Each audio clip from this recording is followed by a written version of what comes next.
mbokk yi maa ngi leen a nuyu ku ne ci turam ak santa fu ci waay nekk ci ñeneenti ko ñi àdduna penku xarpu ngopp wala ngalandu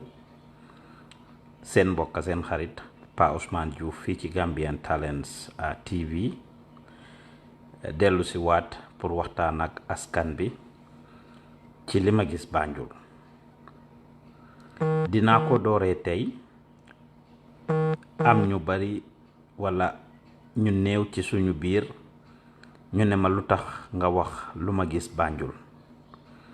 maanaam am ñu ci gis seen boppa dàkkentalee ko programme bi ne waaw lu tax ngay wax Banjul lu néew la rekk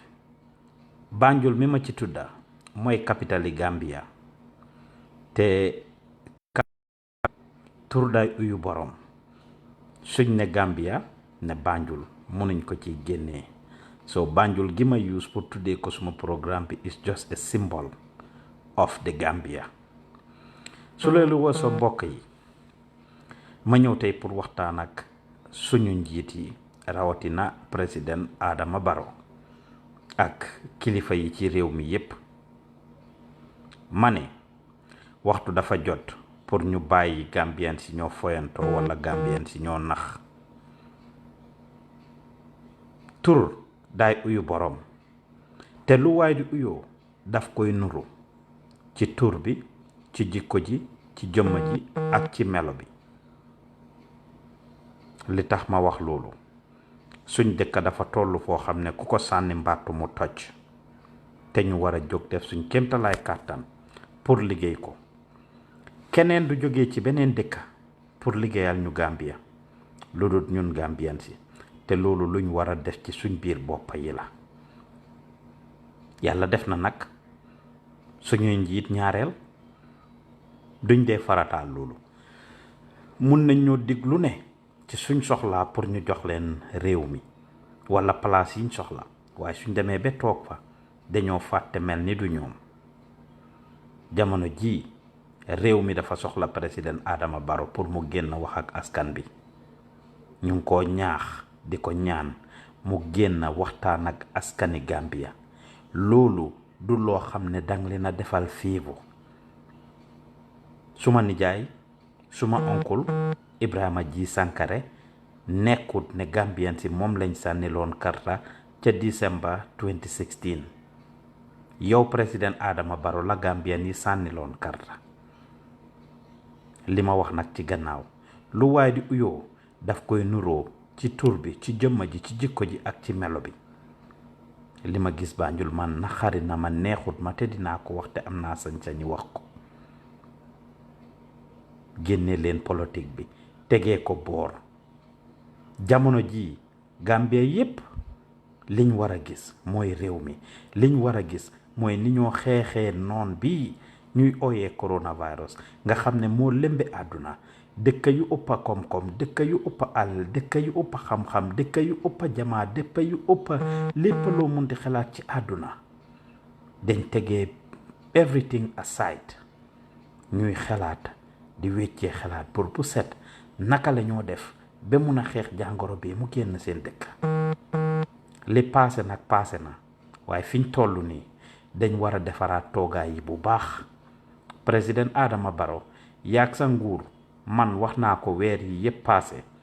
coronavirus bi ni ngeen ko doon handule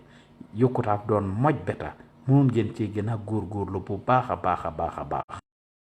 suñ waxee nag ngeen jàppee ñu noonu waaye ñun duñ nooni kenn dañ am liggéey pour def te suñ liggéey dafa am solo ci yëf yi su leen neexee ngeen toog caxatee ko use ko as a very beautiful term ne Gambia media bi ñooy di fourth estate but how much do you really mean that how much do you respect that ndax suñ waxee ngeen jël ñu def ñu ay noon te fekk duñu seeni noon ñun nag li ñuy wax ay firnde lañ ciy am fiñ toll nii bi ko dabul ma yónni suñ journaliste yi ñu dem foofu ca seen daily briefings yi nga xam ne Ministry of Health ñu ngi ko doon def ministre Samata si boppam lañ ko laaj ne leen WHO ñu ne réew mi suñ tolloo ci diggante June July ba August dinañ am surge suñ fii ci réewi Gambia luñ miin ne dina àgga ci pic mooy ne lu mut ci téeméer ak juróom-ñetta fukk ak benn junne nit 181,000 people suñ sàgganee dinañ am coronavirus ci réewi Gambia ñu ne la ci ñooñu ñetti junne nit dinañ nekk ci critical condition ñoo xam ne dinañ soxla pour ñu hospitalize leen pour ñu enterrer leen tëral leen lopitaan loolu WHO ya ko wax du wàlli du kàddu Pa Ousmane biñ ko laajee ministre bi lum ñu wax mu ne predictions are predictions waaye du dee demee noonu waxtu bu nekka ministre Samate we can pull these videos we have them ni ko suñ bàyyi Alaaji Seet Camara waxee video mooy weddiwul we have these videos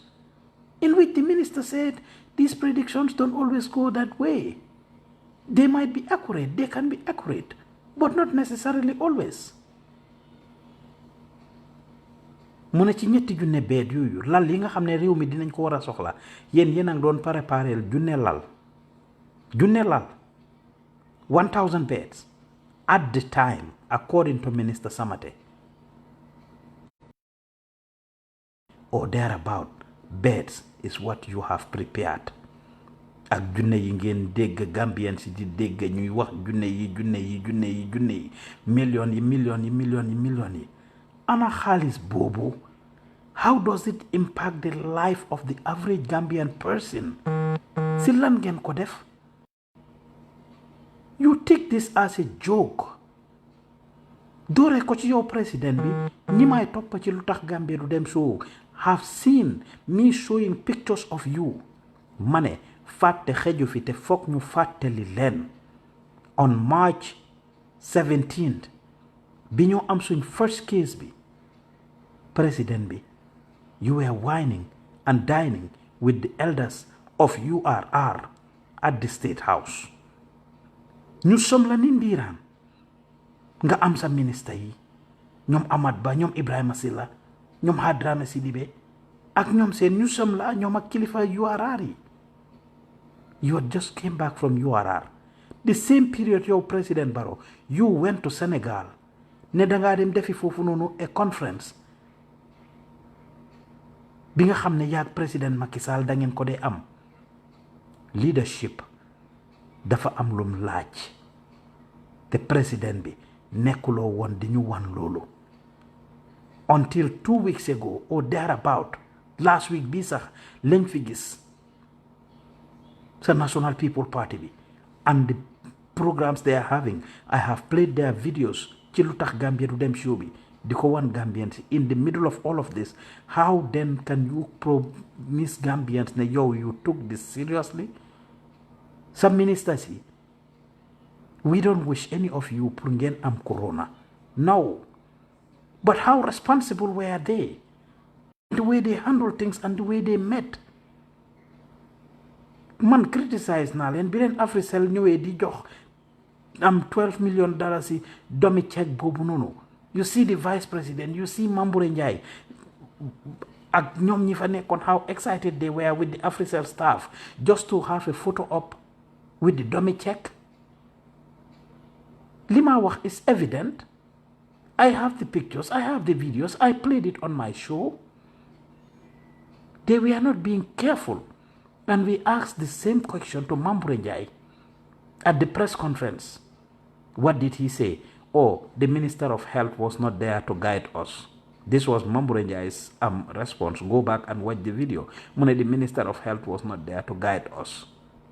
so it should take Dr. Samate pour yéen ministre yi yéen docteur yi yéen professors yi yéen ñi yaakaar ne yéen ay ron dëkk bi pour yéen ngeen a make mistakes yooyu noonu you didn't lead by example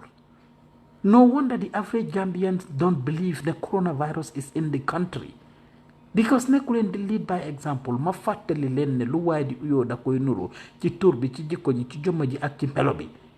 dëkk yi serious yi yépp on a daily basis they have their press briefings start ngeen ko fii get excited about it with time you frustrate the journalist to death we come there dañu bàyyi suñu soxla yépp ñëw pour cover programmes yi live ñëw nekk foofu noonu 1 hour 2 hours can't def anything a lot of times media house yu bari dañoo dem lately media house yu bari sax duñ dee attend seen press conference and this is a fact tey su ngeen génnee update toog benn ñaar ñetti fan du ngeen génnee update broadcaster GRTS. But this is the time that you need every media house. This is the time that you need to reach every Gambian. da ngeen war a génn wax ak Gambian si loolu lu ngeen oo nit ñi la génn leen ngeen wax ak Gambian si bàyyi GRTS gi ngeen yaakaar lu nekk rek ngeen foog ne su ngeen ko waxee GRTS àgg na ci askan bi dem leen ci private radio station si communication is the most important thing te si suma gis-gis foofu da ngeen fa fail fa ngeen war a dooree mooy waxtaan ak askan bi gindi askan bi xamal askan bi luy go on ñaata departments ñoo ñëw si Ministry of Health seen daily press briefings yi seetal Sénégal seetal Nigeria seetal America seetal France seetal Angleterre dëkk yu yëpp soo fa demee every day constantly they have their press briefings su fekkee ne dañ ko modify virtually sax ñu def ko yéen su ngeen ne da ngeen a def loolu si boppam sax last week Ministry of Information commencé nañ fi 2 weeks ago ne dañoo bugg di def seen daily press conference yi def ko benn yoon la jaxasoo ne ok léegi dañ koo def virtual googu tamit sax announce nañ ko ñaari yoon last week nekkut you don't get it together. Leadership is not about talking. Deliver leen li waay di uyoo daf koy nuru ci tur bi ci jikko ji ci jëmma ji ak ci melo bi by now different ministries yi waroon nañoo mun a ñëw di taxaw di wax ci daily press conference yooyu Mamboure Njie lañ fa gis wax leen ma beneen ministre wala ministre boo xam ne dem nañ fa wala su dee dem nañ fa tamit more than one time ministries should have been coming di wax ak Gambian si lan moo nekk di xew naka lañ nekk di doxalee naka la leen corona bi affecté yan jéego lañ nekk di jël ak naka lañ ko saafaraalee. I was disappointed ci commencement bi ma déggee health minister bi si boppam Dr. Samate ak ñiy liggéey si ministry bi their focus was this is a moment to build our healthcare system. Opportunity la pour Gambia mun a am that chance pour lijjanti xaalis ci àdduna bi pour ñu defar suñ healthcare system bi. Should we have waited for corona pour ñu build suñ healthcare system bi? No. So education was the primary most important thing boo xam ne dañ ko waroon a def jàngal askan bi utilize media houses yi ba tey until this minute. No, media houses yëpp dañ nekk di def seen sensitization on their own ci yëfi corona bii di gindi askan bi ñi nga xam ne ñoom ngeen bàyyi ci bopp yi fi laaj leen him all the time we barely get hold of him media houses yëpp almost complain about this dina stumble dem ci benn here and there but moom ak ñi war a def lii nii yëpp they are barely available pour wax ak askan bi te ñooñu ngeen ne ñoo amee wàllum kàddu nguur gi pour wax ak nguur gi waxal nguur gi ci affaire wér bu yaram bi ak lii go on ci yëfi corona gi seen 1025 number bi over the weekend ñu ne dafa am ñu fa am corona ñeneen ñi ragal ne dañoo dem liggéey soldat si ragal police si ragal healthcare worker si ragal I spoke to somebody ñetti fan ci gannaaw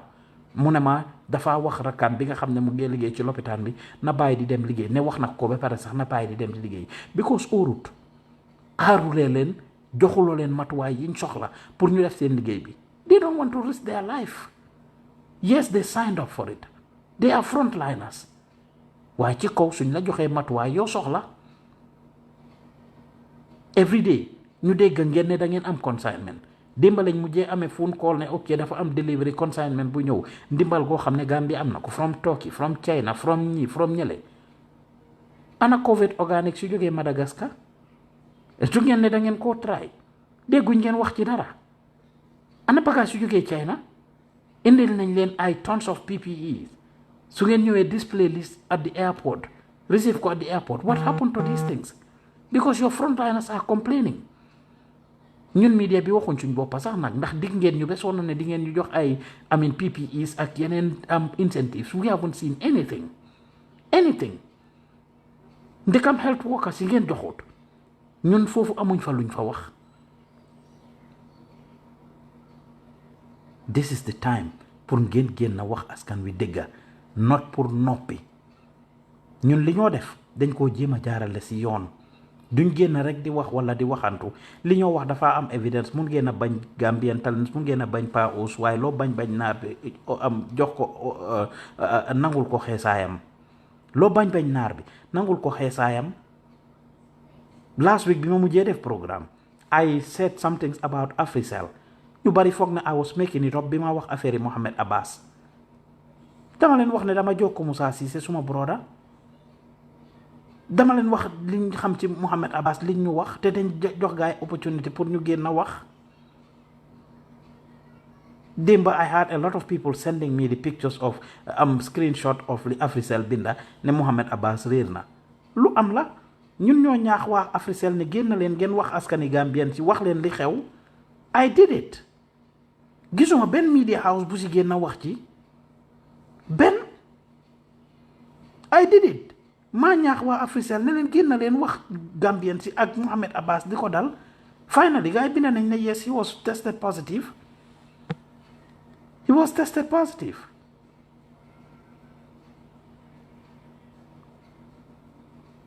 li ma wax ni ci ministry bi we have the videos docteur Samate mënut koo debunk président bi mënut koo debunk at biiri's funeral yal na yàlla yokk leeram li ngeen fa def yéen seen boppa da ngeen contribute to the spread of lan moo xew ci funeral biiri bi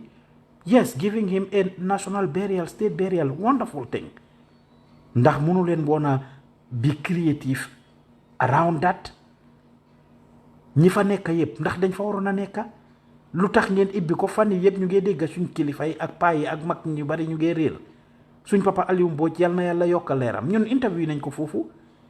Fat Samba interviewed him there at Biri's funeral he looked very healthy waaye ñoom ñëpp ay mag conditions ngeen dajale paa yi foofu noonu mënoon ngeen a am a small group of people whether si aj bi foofu la whether state house or wherever few nit ñi war a wax rek ñoo ñu wax ngeen tappal ko médaille bi ngeen ko tappal even though we were against loolu that he should not be given the MRG after he died ci bi moo dunda la ko gën a yelloo but this is not about that loolu wax nañ ci liñ cee wax ngeen def li ngeen a def paa yeeg maire yi ñoo fa nekkoon ñi méngoog biiri jamono te ñooñu yépp ñu ci bari mag rek feebari boppam la I've been saying it all these days mag rek feebari boppam la old age alone is a sickness of its own sa yaram waa ngi commencé di brink yaa ngi commencé di sa soldaar yaram yaa ngi commencé di nasax sa yax yi dëgëratuñ you have so many complications paa yi ma gis foofu suñ papa MC Cham ñoom OJ Jallow Imam Ratib ak Banjul Muslim Elders we receive news ne a good number of them ñu ngi sonn ak jamono ji ñu ngi feebar Imam Ratib we wanted to interview him pesi julli gi he could not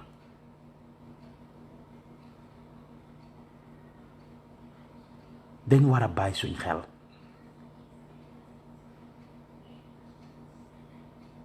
police yi suñoo enforce they find people anti crime ñëw jël mbati nit arrest jóor leen ci biir pick-up bi because ñooñu nekkuñ di respect state of emergency declaration bi nekkuñ di respect guidelines yi ngeen joxe wala loi yi ngeen teg ngeen nañu sol masque soluñ masque mooy tax ngeen arrest leen ngeen buub ñooñu yépp jël leen arrest dugal leen ci pick-up truck dugal 15 people in there how are you helping the situation yéen ñi may seetaan jos wax leen ma rek naka nga nekk di helpee situation bi soo jëlee 15 people 10 people dugal leen ci benn pick-up truck te ngeen da nga arrest kooku because solul masque kooku soo ko bàyyi woon sax maybe mu ngi am tuuti distance between moom ak ki nekk si kanamam wala si gannaawam waaye pick-up truck bi nga ko jël jóor ko fa moom ak ñeneen nga xam ne xejuñ fa ñoom ñëpp ñu squeeze it doesn't make sense let's change some of our ways.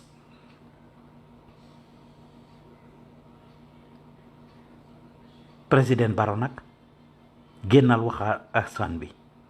yow la Gambien yi sànnil karta bàyyi Ibrahima Sankare mu génn wax ak askan bi ci télé GRTS wala mbindami it's not enough. It's not enough. yow la Gambien yi sànnil karta gis nga showing up dafa am solo nit ñi suñ demee ba jaaxle ñu dégg sa baat mun na leen a dalal seeni xel mun naa tax gaa yi noppi mun naa tax gaa yi gom mun naa tax ñu déggu génnal nga wax ak gaa président Barrow génnal nga wax ak Gambian yi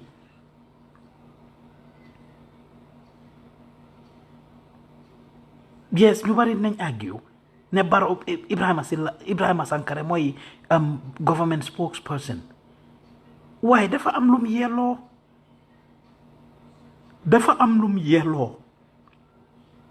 dafa am kàddu yoo xam ne moom moo ko war a wax ñëwal America nga seet suñ président bi Donald Trump lu moo métti waxtu bu nekk mu ooyee journaliste yi fake news lii lele mu ngi ci label journaliste yi whatsoever waaye lum ñanga every day or every other day dina jàkkaarloog journaliste yi waxtaan ak ñoom réew mi lii xew yan plans lañ am fan lañ toll lan moo nekk di xew bi lii xewee ba tey président bi lim génn wax ak Gambien si rombul juróomi yoon depuis maaj ba tey rombul juróomi yoon yi ngeen a wax Gambien si su si bari nekkul di am it's not happening. My team just came back from the four corners of the country crisscross nañ fu nekk to investigate the border closures. Yes, I sent a team of dynamic young ladies ñu dem the length and breadth of the country dem nañ fu ne dem nañ ba Basse dugga Sénégal génn si waat benn border ngeen tëjut.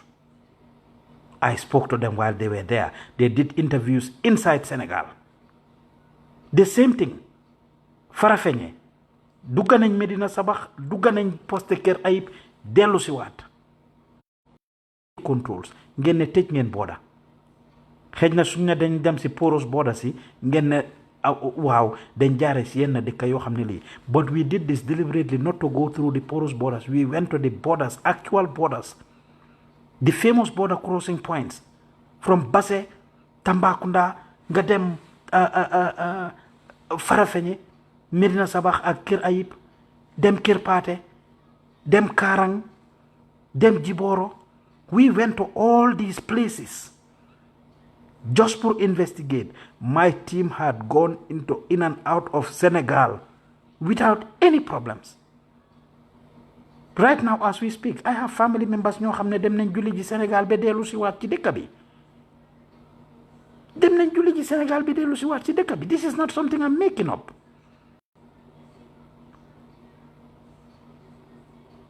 You keep assuring people that you've closed the borders. SN Brussels a ngee ñëw ci dëkk bi every week. nit ngeen mun a quarantine bi ngeen koo commencé di quarantine nit ñi di def barki démb ba dégg naa Mr Njie mu ngi koo wax ne quarantine bi is not sustainable. dañ ak ñaata millions ngeen si spend ñaata xaalis ngeen spend si quarantine boobu. You've wasted a lot of money that you could have used to educate the masses pour ñu understand xàmmee ràññee. maa ngi gis Mati Ami Diop mu ngi bind si gannaaw di wax ne dafa am xaritam bu ko wax ne waaw gisuloo dañ ne bi docteur Aïssa Touré demee si National Assembly bi dañ laajte ne kan moo bugg a volontaire pour wax ne dafa am corona so docteur Aïssa Touré dafa volontaire pour Gambien si gom ko. This is the mentality people have. Even within your own government, people did not believe it. People didn't. ñun ñi nekk fii xam nañ what corona can do. We've seen what it has done. And lately we are seeing naka la nekk di faagagale suñ parents yi. Gis nañ lii xew ci mortuary bi. Tëju leen borders yi. su dee da ngeen ko tëjit it's just by name official ngeen bind ko ci paper ak pen joxu leen ñi faa liggéey matuwaay yiñ soxla pour mun a def liggéey bi joxu leen matuwaay yiñ soxla pour mun a def liggéey bi a lot of them don't want to risk their lives if they are not getting paid, if they are not getting incentives, if they are not getting bonuses, and the security and the PPEs and all the other equipment and tools they need to do their work, guy duñ ko def. Kon ñu ngi laa ñaax, it's not too late. Fix what is broken. Tighten the borders. Stop ngi bitim réew. Ku bugg a ñibbisi sa dëkk mun ngaa ñibbisi. Why strict measures should be put in place. Strict measures should be put in place. Li ma wax yépp are facts. There is nothing loo xam ne dama ko make up fii. Werante xuuxaan si mi ngemba. Booda bi tëj naam tëjut. Ma yónni fa ay nit. Jox leen xaalis ñu dem from one place to another, from one town or city to another, ci border crossing areas yi nekk ci réew mi yépp, to find out. And yes, I spoke to them while they were there. Du lu ma make up de, du lu ma make up. And watch out for this. Watch out for this. We will show you that the borders were not closed because we went in and out of Senegal and did this. Number 2, xaalis bi ngeen spend ci maalo mi ak whatsoever. We have evidence of maalo yu tawte. Interview nañ ñi joxe maalo yeeg dunda gi ngeen a joxe genn wàlla gi ñoo ko jot geneen genn wàlla gi jotuñ ko. Ci dëkk yuñ dem yépp nag ñi ngeen ko bàyyee seen boppa we are very frustrated. This is also evidence. And di ngeen leen gis ñoom seen boppa ñu ngeen nettali jafe-jafe yi ñoo am ci maalo mi. Ñu interview ay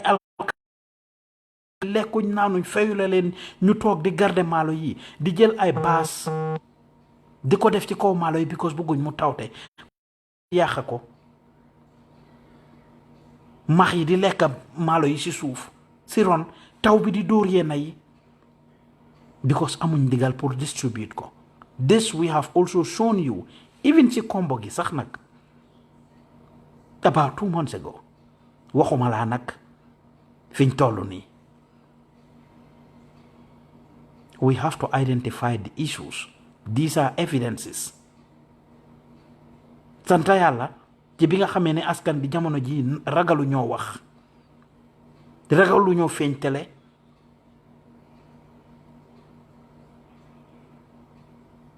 they are not hiding the challenges that they are facing.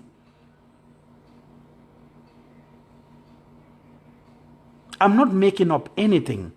Do I make up anything? I don't. We show you the evidences.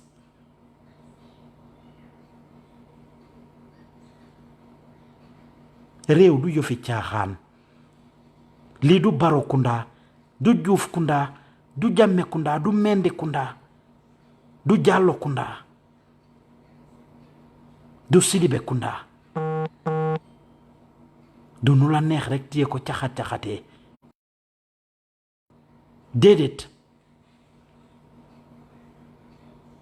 you can I'm fine but I don't make up stuff. Li ma liggéey daf ma jaral ma xam ñi ñoo toppa naka lañ tollu ci jamono ji. We have that understanding. We don't just get up and make allegations. We don't.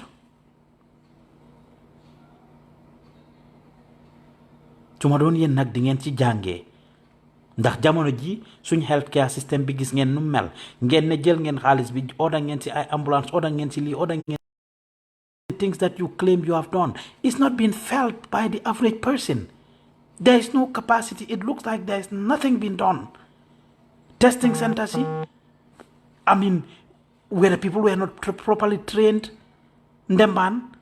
where the people were not properly trained, wala joxuloo leen matuwaay yiñ soxla. Within no time ñi faa liggéey commencé getting infected si lopitaan yi ñi faa liggéey start getting infected.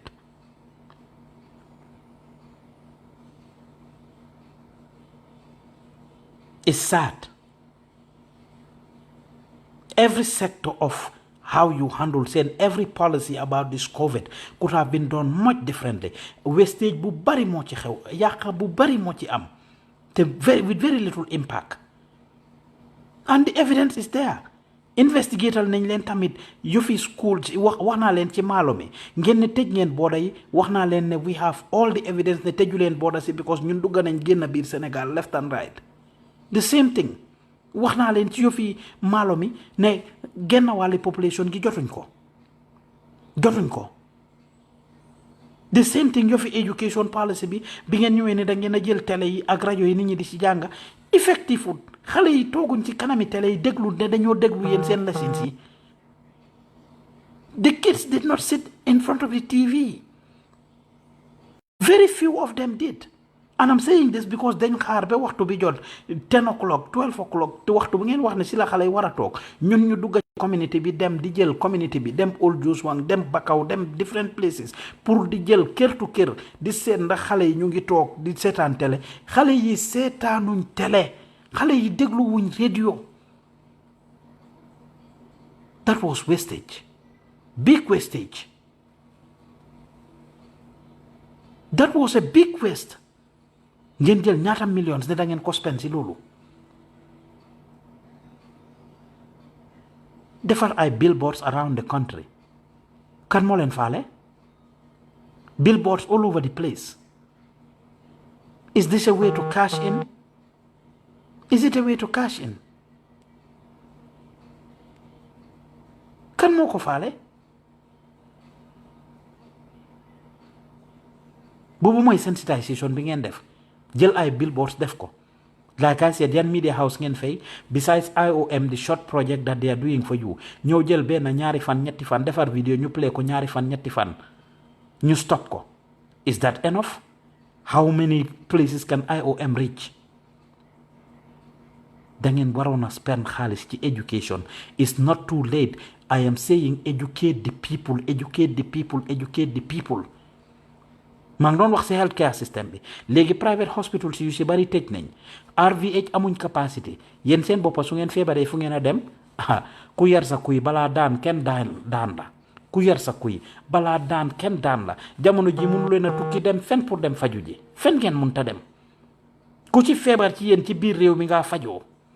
mënuloo ñëw America mënuloo dem Angleterre wala anywhere ne dangaa fajoo foofu. kon moo taxoon mu am solo pour ngeen invest in building the capacity of our health facilities matuwaay yuñ soxla yépp ngeen indi ko fa. It's not too hard yenn xaalis yi ngeen a spend yenn yu fi caaxaan yi politique beeg yi mënoon ngeen koo jël dugal ko ci taan yi health care system bi mënoon ngeen koo jël dugal ko ci health care system bi. jamono ji mënu leen a tukki dem fenn ku ci feebar ci yéen it ci lopitaan yooyu ngeen a dem de RVH ngeen a dem 10:25 bi si weekend bi doxuñ because ñu ne dafa am seen yenn staff yu am corona ñeneen ñi ragal ne duñ dem foofu liggéey. In this critical moment the education is not there. Invest money in educating the public. su public bi aware dinañ xam ba tey moo tax average Gambian bi koo si gisaan ba tey ji ñi sol masque koo si gis mu sol masque fii lam koo emale wàccee ko si sikkim bi fii as if it's a swag. People don't put on their mask to cover their mouth and noses. fii la ñoo wàccee masque bi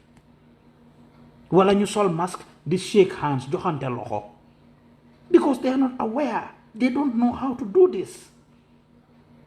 They don't know ni social distancing bi moo gën a am solo sore wante dog buum bi lu nekk sa diggante ak nit ki nga war a lifin ki nga war a jox yëfi ki laa war a mun a wàlla corona nga dog sa digganteeg moom bedu egsi si yow. nit ñi loolu lañ war a understand. soo ne nit ñi raxas leen seen loxo yi lan moo tax ñu war a raxas seen loxo di nga gis ku raxas loxoom léegi nii téye bluetooth téye pen téye lii téye léeg ibbi bunta boo xam ne is infected maybe 1000 people laal nañ that same pen. Educate the people as to why they should not touch the pen, why they should not shake hands, why they should not do this, why ñu war a social distance ak nii the why question has to be answered. The why question has to be answered. Unfortunately, it's not getting answered.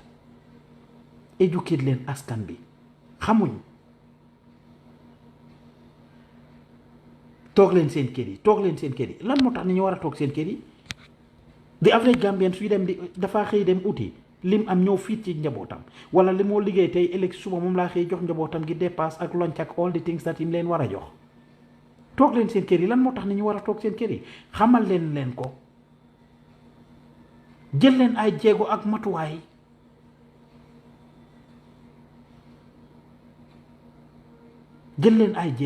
ak matuwaay educate the masses on the dangers of coronavirus lan la mun a def ñu xam ne there is no cure am nañ ma waxal barki de ma ñu ne ma waaw ñu ne by December am vaccine dina génn yéen su vaccine génnee tamit Gambia la moo mujjee egg that's the bottom line xanaa ñu defaree ko Gambia de wala biir Afrique ndóog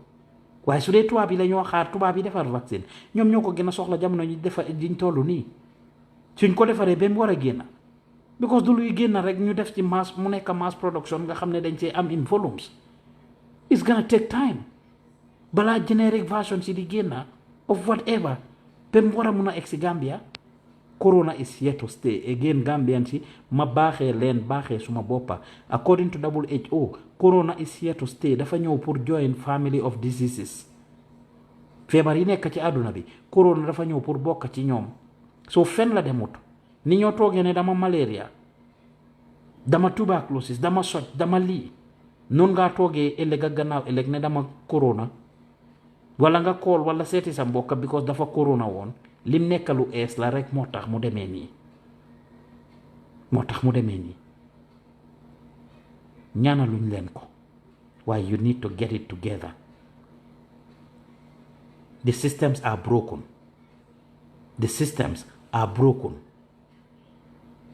Information bi ñoo joxe lu si bari is not up to date.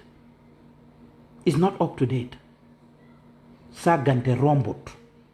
ñu ne computer bi nga xam ne moom la ñoo jëfandikoo computer gi nga xam ne fa la ñoo save data bi wala information that has to do with coronavirus computer nguur gi ñu ne dañ ko sàcca sàggante rombut loolu laptop jamono jiñ toll nii in this day and age in this 21st century in July of 2020 Gambia government ñu ne computer bi nga xam ne fa la ñoo save bagage yi dañ ko sàcca wala dafa réer. This is very disappointing. The whole world is going cloud. soo waxee ñu ne la e-data ñu ne la government data bi dañ am like an electronic system am place fu ñoo denc léegi seen electronic fu ñoo save all government data. How is this one an exception? You have people's personal information ñu war a sàcca loolu bi lay Gambian si ñoo gaawut in suing waaye suñ suyoon nguuri Gambia if all those people were to sue the government the contingent doon jàngee.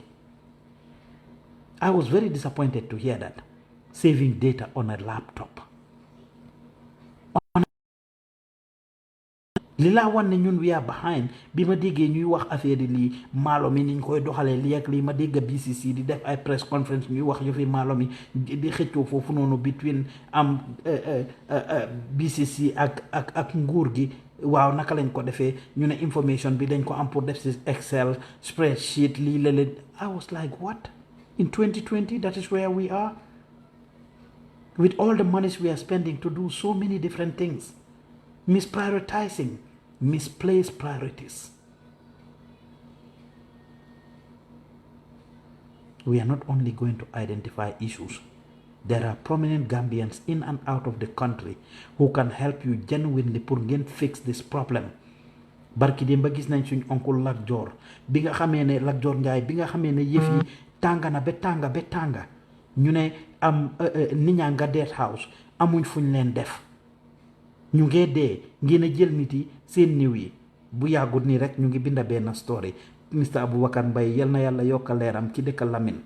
maa ngi binda story boobu noonu bu yàggut nga xam ne am ñu ne dafa réer këram la réeree Lamin famille jël niw bi ne dañ ko yóbbu fi ñu jógee Kawur pour dem sul ko bi ñoo romba Brikama fa lañ leen intercepté delloo si wax leen yóbbu ko RVTH Edward Francis Small Teaching Hospital suñ la indee jël sa sample ñu bàyyi leen foofu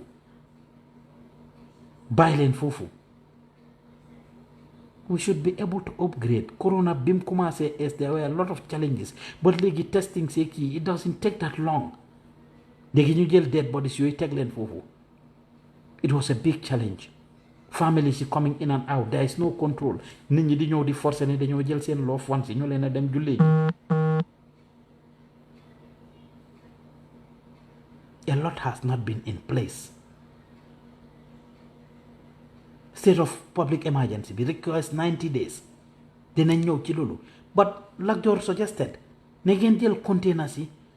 containerize lifin ngeen jël ko def ko indi containers foofu def fa dead bodies yi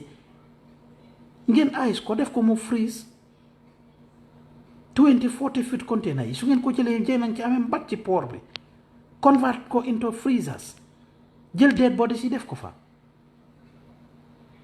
It takes people outside of the system pour ñu jox leen suggestions yi nii pour seen xel yi nàcca ñi nga xam ne ñooñ ngeen nekk di fay pour ñu def liggéey yi they don't do any of these things.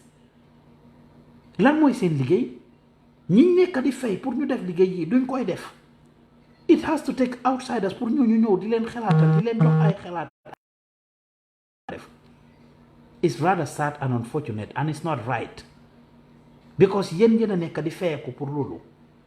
Taxpayers money bi yéen a ko enjoy but ku suggest yenn yi ngeen ne noonu la ennemi la haters lañ dañoo criticize. Why would people not criticize? Why would people not criticize?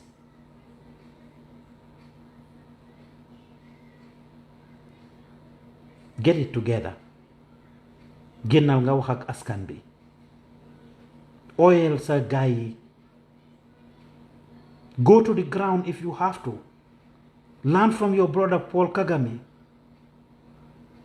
Jamono ji Senegal am nañ lu leen doy ca xànjara. We know you rely on Senegal a lot for help on a lot of issues. Not for COVID. Am nañ lu leen doy ca xànjara ñoom seen boppa. Waxuma ne mënaluñ la dara de but lu ndaw lañ la munal. Lu ndaw la Senegal munal si jamono ji. Ndax am nañ lu leen doy ca xànjara. ñëppay àllu si jamono ji dëkk bu fi jéem a offer help tamit waane mbay la rek yaa ngi def yu fi waane mbay rek waaye am nga lu la doy ca xànjara. If it is getting overwhelmed, I saw somebody, I'm not an expert,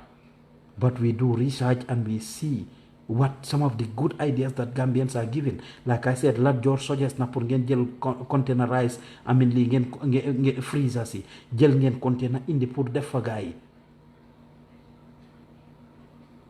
I saw somebody who suggest ne ñu dem Cuba jëli Cuban doctors yi because Italy ak yeneen dëkk yi big economies in the country biñ tolloo ci foo xam ne dañ jaaxle dañ indi ñii dëkk amut faj waaye am na certain things that they can do in addition to the education and sensitization. Xamal askan bi jàngal askan bi man loolu mooy suma suggestion. Start from the grassroots level, educate the masses. Xamal leen Gambians yi lan moo tax ñu war a toog ci kër yi lan moo tax ñu war a bàyyi pati yi lan moo tax ñu war a bàyyi dem ci jumaa yeeg jàkka yi lan moo tax ñu war a ñàkk a dem school waaye du ngeen toog rek ni tëj nañ school bi lan moo tax ñu tëj ko lan moo tax ñu war a ñàkk a dem ci bij bi. All the places that people gather, let's tell them why they should not go there. Let's tell them the impact of coronavirus. Let's show them physical evidences of what is happening. Let's educate them in the languages that they hear. Nañ wax ak askan bi ci làkka yiñ dégga. Ci làkka yuñ dégga. Waroon ngeen a am ay videos yoo xam ne yéen a ko fund. Yéen a ko sponsor. That goes around. Ci làkka bu ne. Manjaago, Mansuwanka, Joola, Séeréer, Saraxule, Pol, Bambara, Aku, Joola,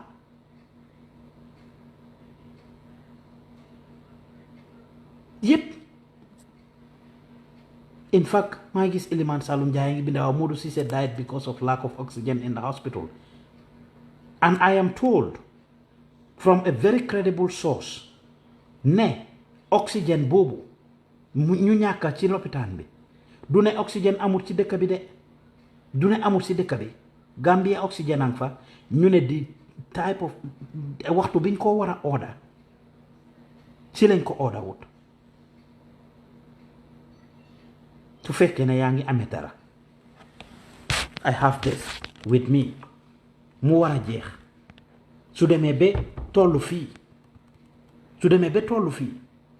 ma xam ne mu ngee jeex si te lu ma soxla waxtu bu nekk la ma mun koo ordaat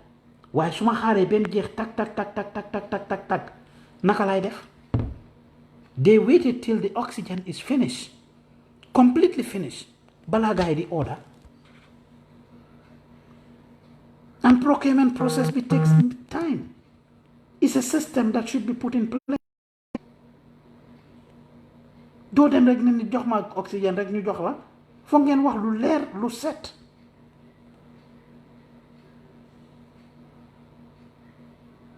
If you worry about the wrong thing, that's what happens. If you don't give people moral, su ngeen boosted the moral of the people ñiy liggéey encourage yu leen gars yi joxuloo leen ay matuwaay joxuloo leen incentive ñu leen a gis yéen ngeen a naaw di dem di ñëw seen jabar yeeg seen doom yi di tukki ku nekk ci yéen di dem fu ne di naaw di génn dëkk bi ku ci feebar dem ci biti faju ku ci am soxla dem ci biti toppatoo ko seen doom yi di dem ci private schools yeeg yeneen yi ñoom ñu nekk di sonna di jël public transport di ñëw di liggéey si everyday ngeen a dugg si air condition moto di def seeni lifin ak mbir seen moral si dafa dee. They see you going in and out ñu xam ne toppatoo leen gaa yi Thank you Aïssata Silla mu ne even Sierra Leone has some Cuban doctors that arrived few days ago loolu la Cuba is known for it ñu ngi dem di gindi askan bi like I said somebody who said it who suggested it online ne nañ indi Cuban doctors yi ne suñ lifinu ñoom seen boppa dinañ file a petition citizens yi dinañ file a petition to the Cuban embassy wax leen ne dañ soxla ñu dimbale ñu jokku leen gars yi ñu providal ñu ko in the form of technical assistance wala su ngeen doon fay bakken yuy ñàkka si lii some of it could have been prevented if education was done waaye yéen seen boppa yéen a doon facilitate lii I hate to use some of these examples but programmes yu bari yi xew ci dëkk bi comme ni ma référencé biri funéral bi ngeen def state funéral ibbi ko paa yu bari ak maire yu bari ñëw teew foofu noonu munoon ngeen koo ñàkk a def ngeen restrict ko mu nekk a small event ñëpp toog seen kër yi seetaanee ko fa ñi fa ñëw toog noonu rek observe social distancing soluñ seen masque yi yow sa boppa nga ñëw ba si podium bi yow président Barrow génnee sa masque bi nga demee ba war a wax. You are using microphones. You are using the podium that other people are there. Only good thing mooy ne parewuloo solaat the same mask bi nga génnee teg ko si kaw podium bi ñeneen ñu doon use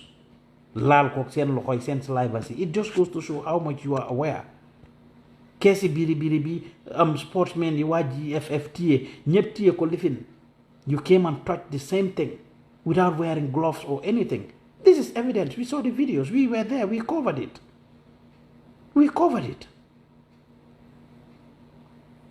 The same thing. Deji Yaya Essa Faal. It takes me down to the other leaders. ñeneen ñi nga xam ne exemplary people lañ li waaye di uyoo da nga koy nuru ci tur bi ci jikko ji ci jëmm ji ak ci melo bi ma wax leen ko. Essa Faal is a public figure. He's somebody that look up to now. He cannot facilitate that yaayam génn àdduna yaa Sora Jaañ yal na yàlla yokk leeram mu génn àdduna. Essa oote funeral lan moo spécial ci loolu nguur gi facilité jàppale ko dooleel ko yónni Cheikh Omar Faye mu ànd ak security adviser Mamadou Badji ak ñeneen ci ni mu ko waxee moom Cheikh Omar Faye garal fa kàddu Deji yaa Sora Jaañ bi keroog ku fa sànni mbattu mu toj fees tepp la def kilifa yépp a fa nekkoon kilifa yépp imam ratib yeneen kilifa yu bari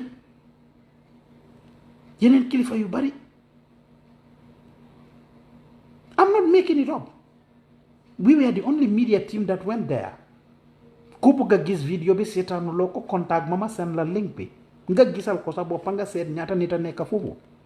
barki démb bi ma gisee Essa Faal def vidéo di encourage Gambians si ne nañ sol masque nañ lifin he contributed greatly to that ci Deji yaayam bi li ma gis Banjul man neexul ma te naqari na ma Deji yaay Essa Faal li fa nekk si nit dafa jéggi dayo and Essa facilitated it because an announcement came out which of course he allegedly approved or asked pour ñu binda pour wax naka la ñoo doxalee dëj bi and stuff. At the end of the day, if Essa should allow loolu kilifa yëpp nekk fa mag ñi nekk fa dajaloo jigéen ñi góor ñi, we expected him to know better. nit ñi di laalante left and right. I have criticized this during my lu tax Gambia du dem show, wane videos yi. I showed the videos. xelu wutoon 2 weeks ago suma lu tax Gambia du dem show bi ñoom borom ndomb tànk yi ci dëkk bi laa wax naka lañ nekk di contribuer towards the spread of coronavirus. From politicians to ñu mel ni ñoom Essa Faal to ñu mel ni ñoom Moustapha Njie TAF Africa Global ak IGP Mahmoud Diop ak ñeneen ñi naka lañ ci doon contribuer. That is what I address. It's not a joke. You want to watch it? Send me a private message Pa Ousman Diouf, or you send me a message on the Gambian Talents page. Wala ngeen dem si YouTube ngeen seet the funeral of Essa Faal's mom. You will see it. It's there. We covered it. My team was there to cover it. They were all over the place. Imam Ratib was there. Nguur gi yónnee Cheikh Omar Faye moo fa gaaral kaddu. Suñ papa Alpha Kane moo amee woon yëfi. He was the chairman of the program. Alpha Kane was the chairman. Mariama Kamara demal YouTube nga seetaan ko the funeral of Essa Faal's mom. Ding ko gis. You send me a private message, I will send you the link. It was overcrowded. What is different? Time boobu was the state of emergency. Every week president bi request na 90 days ci National Assembly bi ne nañ ko jox 90 days gars yi jox ko 45 days ñu dem Alaaji Mbow lead a committee select committee biñ lead ñoom ñu dem ci length and breadth of the country ne dañoo def seen investigation liñ ñëw seen recommendation ci ñu wax dara ngeen ci deful moo tax ngeen jël Alassane Senghor def ko di bi ngeen xamee ne amuleen woon COVID-19 team ci boppam ngeen set up one jël Alassane Senghor def ko pour mu lead ko about a month or thereabout la Alassane gisut lu mu xam Alassane gisut lim xam because of lack of discipline lack of systems ak ni ngeen a liggéeyee mu resign jébbal leen seen alal mu resign jébbal leen seen alal delloo leen lenge yi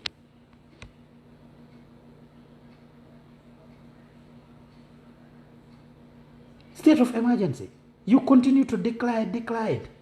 National Assembly bi bañ laa jox nga declare 21 days 7 days nga xaar bañ tollu ci peak bi fii xaar bañ tollu at the peak of fiñ tollu nii nga ne luusun nga up the state of emergency na nit ñi dem doxi seen soxlay ku nekk na dellu doxi soxlaam ba sa vice président bi ak yeneen ministre yépp am ko ak permanent secretary si top government official si pim na nga ne dangaa indi curfew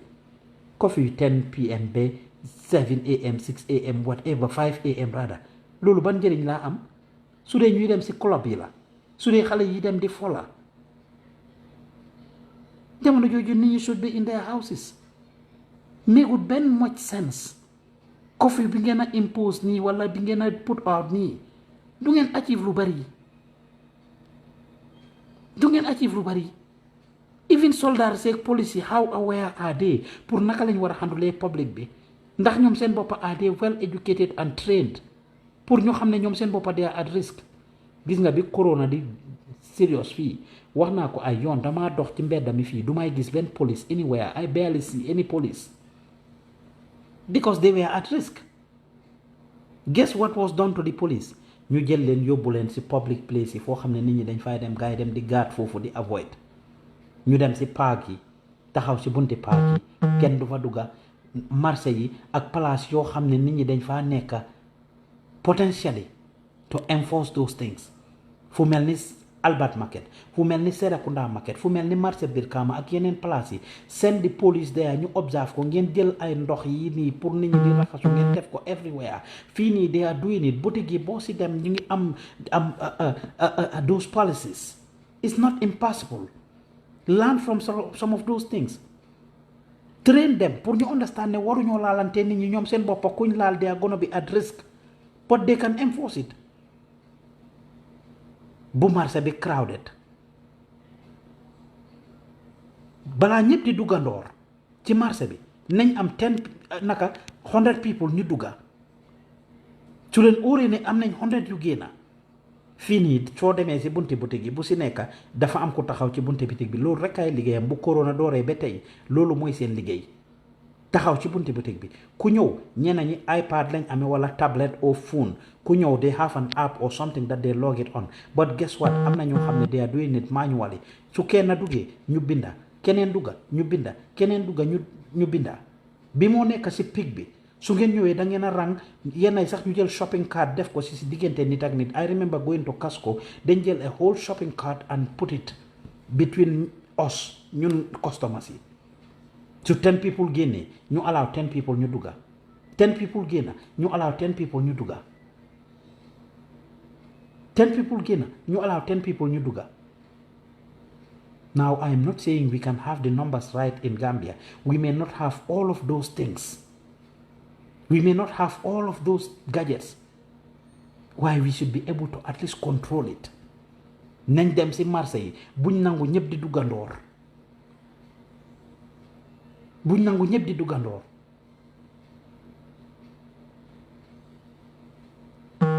Coffee bu door 10 p.m. bu door 10 p.m. Are you kidding me? Ban impact la moo am ban njëriñ la moo am. Think.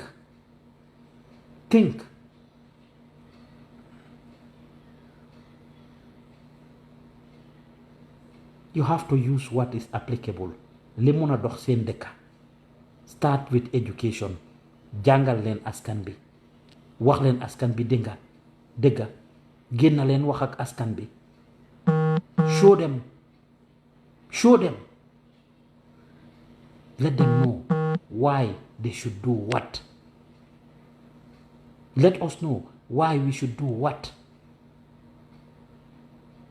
ba tey yéen ñuy toppa dem leen ngeen seet Seattle fii Gambien si julli nañ ñaari jumaa yépp ay cops julli nañ am Bilal Islamic Center julli nañ. We covered that man maa fa nekkoon di ko cover dem leen su ma jeexalee vidéo bi ngeen refresh ngeen seetaan ngeen seet how it happened. Social distancing was observed. Families sat together. Between ñoom ak beneen family there was space. ñëpp a ngi sol masque by force. ci gannaaw laa toog imam bi ooma imam Muhammad ne ma dañ soxlawaat moom masque pa Ousmane ma dem fa yóbbul leen masque. County bi local government bi ñoo ma jox masque yi maa koo jox Gambian community bi fii. I just delivered some like a couple of hours ago at the masjid. ñu koo jox nit ñi ñu koo use. I went to the Gambian stores yi nekk fii jox leen masque pour ñu ko jox seen customers yi faa ñëw. You have to help in some of these things.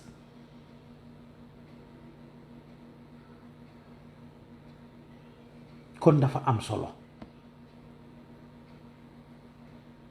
Let us not just want to cash in. Let us not just start making policies because we are hyper. Ngeen imagine ñaata millions ngeen spend in quarantining people. Every day ñaata millions su nit ñëwee jógee ci airport bi wala ñi ñëw cross from Sénégal ngeen ne da ngeen leen a jël moto yi ngeen leen a dugal hôtel yi ngeen leen a yóbbu seen lekka other logistics. Of course, I've just listened to brother Ansumana Eso Nyasi of suñ colleague boobu noonu ak ñi nga xam ne am nañ corona yëpp ci media bi. And you heard him say it. dañ leen a quarantine wala ñi feebar ñu ne jël nañ leen isolate leen yóbbu leen place.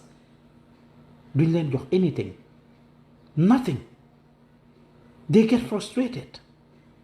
Nurses yi fa liggéey don't have access to anything. bàyyi leen nit ñi ñu toog place educate leen ñu xam suñ amee corona lan lañ war a def. ñu xam suñ amee corona lan lañ war a def. naka la ñoo amee corona yan ñooy mandarga yi. naka nga si mun a aaree sa boppa. People don't know. The average Gambian ku feebar léegi wala ku corona dal wala am any symptoms you are rushing to the hospital. ndax educate ngeen nit ñi ñu xam ne dañ war a toog ci seen kër yi ñu call 1025 ngeen am 1025 boobu mu nekk an effective line ku leen call am leen everybody is complaining. man suma boppa call naa ko on numerous occasions. Just because I wanted to investigate rely on li ma nit ñi wax nekk naa on air ma call the 1025 number. I couldn't get hold of anybody on a couple of occasions.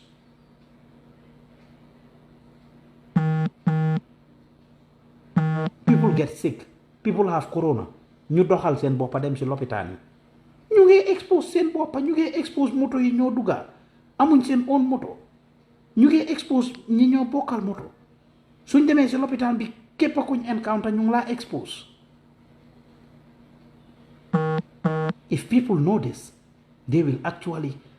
stay home.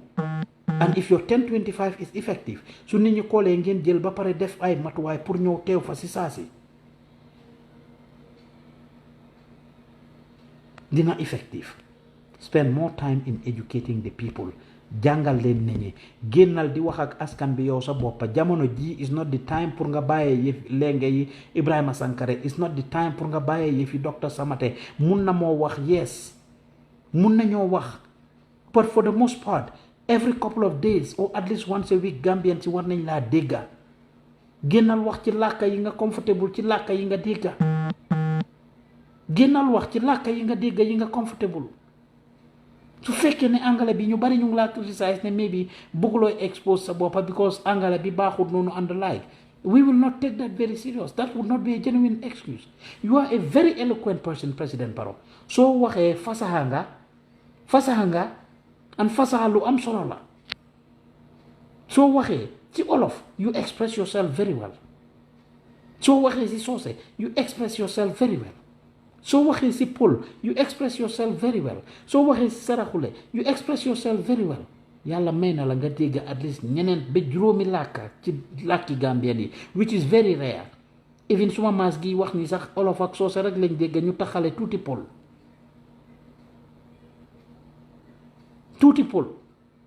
but you can speak up to 4 to 5 different languages. Génnal nga wax ak Gambian si làkka yooyu génnal nga wax ak Gambian si làkka yooyu it's very important. Every week suy benn yoon jamono jiñ toll nii dañ ko soxla soo ko defee wasalaam soo ko defutit mooy loolu naaw yeneen leaders yi politicians yi maa ngi leen a ñaax ñu ñàkk a def lii politique maa ngi leen a ñaax ñu ñàkk a def lii politique. We saw Talib Bensouda being diagnosed mu génn si ñëw taxaw wax ak askan bi wax am ay matuwaay yim jël pour protect boppam ak ñim àndal good gesture we are proud of him. lii du luñ war a politicize corona du jamono noppi nañ génn di wax su ko defee dinañ xam ñi ko am nañ génn wax so that ñiñ àndal rawatina yéen ñi nekk ci boppi nguur gi so that ñi ngeen àndal ñi ngeen jaxasool ñu xam ne yéen kat jaar ngeen fii ak fii ak fii wala jaxasoo na ñoo yéen su ko defee ñoom it ñu jël seeni matuwaay su ko defee ñoom it ñu jël seen matuwaay. That is what needs to happen. Politicians yi nañ leen put the politics aside jamono jii réew mi lañ war a gis ñun ñëpp ñu jublu ci. maa ngi oo politicians yëpp lawyer Ousainou Darboe fan yi ñu ngi koy gis ñu ngi rafetlu li mooy def di binda ci Twitter bi ak ci Facebook am bi génn leen def ay videos ni ñoo ñaaxee président Barrow yéen it da ngeen am mbooloo bu leen politicize lii génn leen wax ak seen askan bi yéen tamit seeni mbooloo ñu leen a toppa ñu bàyyi saagante beeg xasante beeg ŋàññante bi génn leen yéen tamit ngeen wax su ñaaxee président bi mu wax yéen ñëpp génn leen ngeen wax yéen it on a regular basis def leen seen 1 2 3 5 minute videos take different topics. Corona dafa am fànn yu bari su dee si raxas loxo ngeen a wax leen si askan bi ci raxas loxo lu tax ñu war a raxas loxo ak njëriñ bi ci nekk su dee sol masque ngeen a wax génn leen wax ak askan bi lu tax ñu war a sol masque ak njëriñ bi ci nekk su dee social distancing bi ñu bàyyi space diggante suñ digganteeg nit ñi ngeen a wax leen nit ñi lu tax ñu war a bàyyi social distance su dee avoid crowd la wala ñàkk a dugg ci mbooloo mi génn leen wax nit ñi loolu. su dee naka la corona di wàllantee la génn leen wax ko nit ñi su dee wax nit ñi ne ñu am underlying medical conditions def leen ko su dee symptoms yi ngeen a wax nit ñi génn leen ngeen wax nit ñi loolu su dee issues yi xew la comme ñi seen mbokk yi di dee ñu yóbbu leen dead house ñoom ñu ñëw forcé ne nañ leen jox seen mbokk yi génn leen ngeen wax ci loolu ñaax leen askan bi ñu ngi leen a ñaan képp koo xam ne sa mbokk dafa dee te ñu yaakaar ne corona la suñ ko yóbboo si lopitaan bi ngeen la bu leen dem foofu noonu di forcé ne dañ leen war a jox seen néew yi parce que néew boobu yàlla def na mu am corona su fekkee ne loolu la am yow soo ko laalee mun na laa wàll te kooku dee na ba pare su fekkee ne moom dem na ba pare ñaanal ko rek nga fi dese bugguloo yow tamit mu wàll la yow it nga dem wàll ko keneen su fekkee ne doo specific messages la moo nekka su fekkee ne xale yi génn di dem club bi la wala ñiy dem di play football wala ñiy dem di defi yenn yi address specific issues one at a time 1-2 minute videos President Barrow ak yeneen political party leaders yëpp ak njiiti diine yi yëpp these are the things that you need to do but you yourself sometimes participate in certain gatherings in certain events seen boppa ngeen dem ci yooyu du ngeen mun a wax nit ñi ñu def dara ba pare yéen seen boppa ngeen break ko du ngeen mun a digal nit ñi yenn yi te yéen seen boppa sanguwu leen it doesn't have to be long 1-2-3 minute videos ngeen advice nit ñi edda leen on specific issues yi go on yéen politicians yi kilifa diine yi ñi ci cooj yi ñi ci jumaa yi ak everywhere videos yi léegi day go viral soo ko defee gis ngeen Talib Bensouda video bi mu def people are circulating it on WhatsApp mënuma laa wax sax how many people send it to me ak ñaata WhatsApp group laa gis ñu send ko you do videos 1-2-3-5 minute videos they go viral suma sister Roxi Malik Lo video bi it goes viral it went viral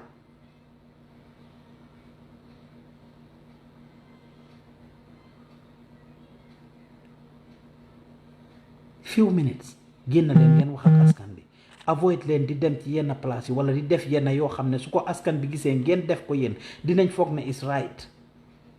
askan bi yéen la ñoo toppandoor sometimes you only need to tell them jump they will not ask you why they only ask you how high do you want me to jump koo si ne tubal duñ la laaj lu tax ma war a tub dañ laa wax fan nga bugg ma àgg ndax da nga bugg ma laal asamaan si wala déedéet kilifa diine yi génn leen wax kilifa aada yi génn leen wax kilifa politique yi génn leen wax ñi nekk ci nguur gi jóg leen wax civil society jóg leen wax ñen ñi ci media bi nañ wax képp koo xam ne am nga kàddu am nga mbooloo waxal ak ñoom Gambian people bi nag fa laay tëjee ñun ordinary persons yi ñun ñi nga xam ne ñooy citizens yi mënuñoo bàyyee yëpp nguur gi de jamono ji ñoom suñ deful seen paat ñu nit dañ am lu ñu war nañ leen def suñ paat li waay du yow daf koy nuru ci tur bi ci jëmm ci jikko ji ak ci melo bi noonu laa commencé woon li ma gis Banjul nag neexut ma te dinaa ko wax maa ngi jéggalu ci kàddu gi ku si gis sa boppa dinañ ñëwaat pour gën a waxtaan ak askan bi waaye nañ leen jël suñu matuwaay ñun suñ boppa laaj lan lañ mun a defal suñu réew ak not lu ñu suñu réew mi mun a defal ñun Gambien si su nguur gi jógut def seen waar bay seen waar ñun ñu bay suñ waar suñ deful li leen war ñun ñu def li ñu war ndaw yi toog leen ci kër yi wàññi leen génn bi ku si am as tuut loo xam ne mun nga koo jëndee sa lifin say ceeb ak sa yu sew demal nga jënda nga wàññi génn si biti na mun a dogee bu mu jokkalante yaa keneen koo xam ne dëkku leen benn place dog ko nañ leen bàyyi joxante loxo bi nañ leen bàyyi ziyaare wante bi nañ leen bàyyi dëj yi ñoo dem ak ngénte yeeg ceet yi di wax ne moo gën a rafet moo gën a rafet moo gën a rafet dem dëj nit feebar nga ne danga koo seeti soo demee su dee corona la am mun nga ko faa jëlee jëlal sa téléphone nga call ko jamono ji nekk nii everything should be done virtually as much as possible abnormal times require abnormal actions these are not normal times these are abnormal times te kon dañ war a góorgóorlu ñu wecc suñuy doxalin the only thing dañoo sowe si corona gannaaw WHO wax nañ ne corona demut fenn dafa ñëw toog bokk ci family feebar yi nga xam ne ñoo nekk ci àdduna bi kon ñun ñoo war a wecc jikkoy jamono ji loolu moo war a xew te nguur gi lii lañ war a ñaax askan bi ñu wecc jikko yi suñ doxalin yi. It took me a couple of years pour ma enforce si suma kër suma xale yi ne su ma duggatee suma néeg wala time bu ñu génnee ñëw wala ñu jóg suba dañ war a ñëw nuyu joxe loxo salaamaaleykum dadi salaamaaleykum moom lii ak lële bi corona dooree ba tey bu loolu dafa dog ci kër gi su ma duggasee ibbi bunta bi rek fu xale yi nekk ci kër gi dinañ ñëw salaamaaleykum dadi jox ma loxo jàppale ma si sumay bagage bu corona ñëwee ba tey kenn joxatul ma loxo kenn am jàppalewut ma ci benn bagage ndax foog ma dem teg bagage si sangu toppatoo suma bopp ba pare balaa maa interact ak kenn si ñoom this is to protect them and these are the type of things we need to do when we educate people suma doom bu gën a ndaw soo ko laajee ci yëfi corona xam na ndax dañ ci waxtaan ba gars yi xam di dangers involved they don't touch anything duñ laal dara fuñ génna so fu 5-6 year olds mun a xamee about coronavirus because they have been well educated fooguma anybody in Gambia war na koo ñàkk am rawatina mag ñi so nañ invest in educating people waaye yéen askan bi xam leen ne seen boppa ngeen koo defal suñ boppa lañ koo defal suñ toogee ci kër yi xam leen ne suñ boppa lañ koo defal ndaw yi ku ci génn dem jëli corona yow soo amul benn symptôme su la wàllutee su la reyutee su la gaañutee sa parent bu nekk ci kër gi koo xam ne mu ngi amee diabetes sa yaay mi nekk ci kër gi sa papa bi sa maam bi sa nijaay bi sa bàjjen sa jabar sa rakka sa jëkkër ki nga xam ne dafa am asthma dafa am high blood pressure dafa am diabetes wala underlying medical conditions yooyu yeneen feebar yi corona gi dina nasaxal seeni am lifin dina nasaxal seen immune system seen soldaar yaram yi ba nga xam ne dina leen mun a faagagal moo tax ñu ne kii xay xanaa du démba barki démba kii mu ngi fi doon topp di daal mu ngi doon pecca mu ngi woon ci jumaa ji mu ngi doon wax comme ni ma ko waxee suñ ñoom oncle Aliou Mbodj nga xam ne ñu ngi leen interview very strong at Biri's funeral nga teg si 1 week later ñu ne la ñooñu génn nañ àdduna ci lu gaaw a gaaw this is very sad and unfortunate it's sad and unfortunate noonu la corona di gaaw a faagagalee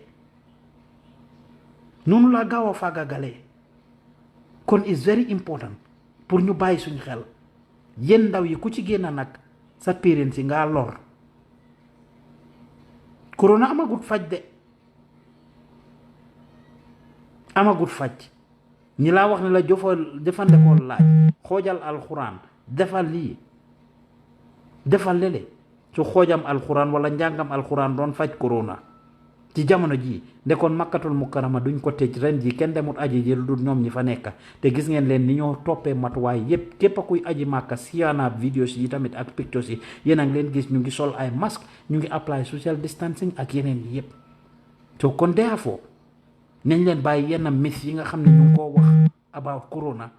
lekkam laaj soo ko jaxasee lii soo jëlee lii def ko sa poos bi soo defee lële none of those things can prevent you from corona unless nga ñàkk a interact ak ku ko am soo jaxasooyee ku ko am rek su la yàlla dimbale wut mun nga koo am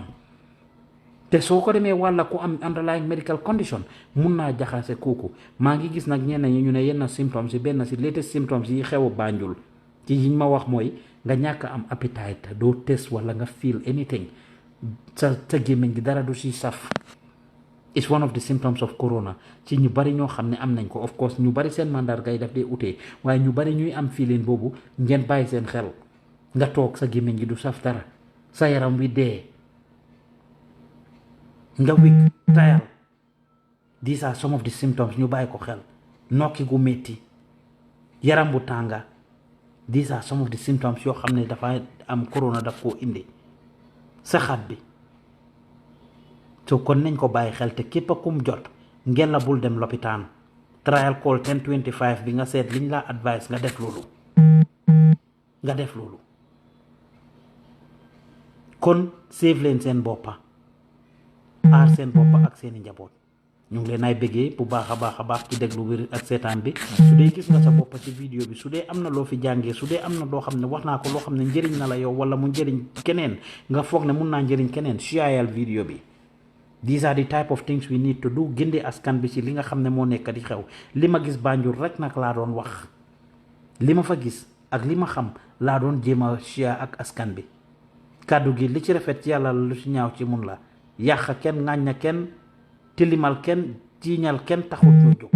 suñ xelaat rek lañ wax ak liñ fiil ne mun nañ koo yokk ci liy yóbbu suñu réew kanam ndax kuy oddoo làmmeñ cu nappee rafle te ñun fii la ñu yàlla mun looyee kon ci fu ñu yàlla mun looyee moo tax ñu cee jéem a gindi askan bi di ci def suñu wàll ak suñu dabaar kon ngeen continuer di toppa Gambian Talents Promotion dinañ modify suñu yenn programme suñu nit matuwaay yi ñoo jël ci affaire yi corona bi si la bokka ñu ngi leen ay bëggee si seen déglu bu rafet ak seetaan bu rafet bu leen fàtte di ñu support ndax ñun we are a non-profit public broadcasting network seeni bot la ñuy xoolee seeni gémmiñ la ñuy waxee seeni noppa la ñuy dégloo te seeni bakken la ñuy nooyee kon jàppale leen ñu next to this video su ngeen seetee di ngeen gis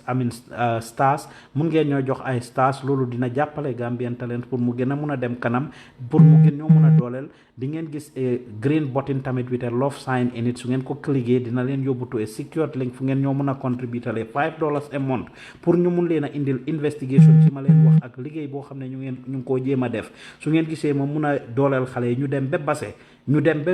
Karang ñu dem ba Jibooro dem across the country pour indil leen ne Gambia borders yi ñoo wax ne dañ ko tëj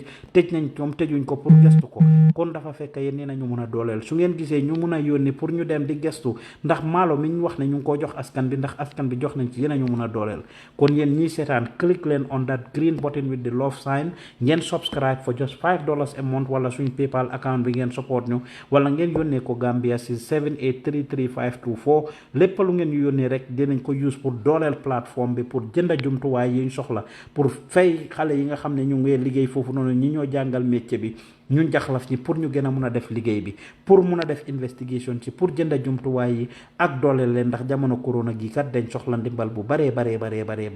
kon ñu ngi leen a ñaax leen gërëm di leen santa like leen suñ Facebook page bi Gambian Talents Promotion toppaleen ñu si YouTube Snapchat Instagram ou Twitter ou LinkedIn wala TikTok Gambian Talents Promotion toppaleen ñu si YouTube bi Gambian Talents TV ñu ngi leen ay bëggee di leen gërëm di leen santa bu leen fàtte kon pour share vidéo